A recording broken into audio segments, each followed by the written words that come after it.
Premier Jay Weatherill describes today's announcement as a win for South Australia, while key unions are more circumspect.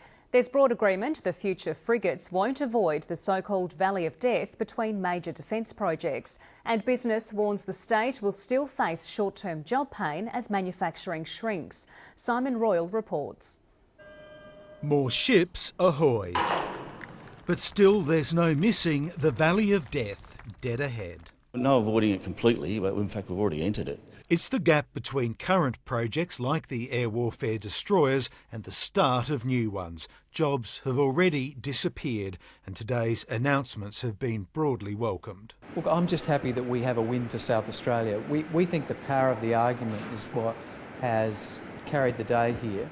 Others agree but argue it's still more of the same stop-start nature characterising Australian defence procurements. We're bringing forward shipbuilding projects on an ad hoc basis. We really need a long-term strategic plan for shipbuilding in Australia. Tony Abbott himself concedes there will be job losses as work winds down at the ASC.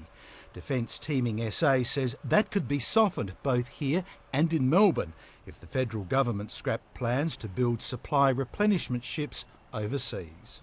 If we had got those supply ships, we'd be cutting steel now and we wouldn't be having this conversation. Unions argue the federal government's not off the hook for its election promise to build 12 future subs in Adelaide.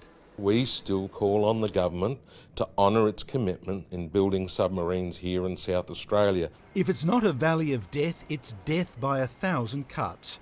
BHP confirming more jobs will go at Roxby Downs. 440 jobs go possibly as early as next March when Alinta shuts its coal-fired electricity plants at Port Augusta. In Whyalla, Arium's reviewing its operations. Then there's Holden. The state's unemployment rate leads the nation and there's a world of jobs pain before any nautical gain. What we need in terms of short-term jobs is things like the Northern Connector. That infrastructure project is really shovel-ready. All that's needed, he says, is for the federal and state governments to agree.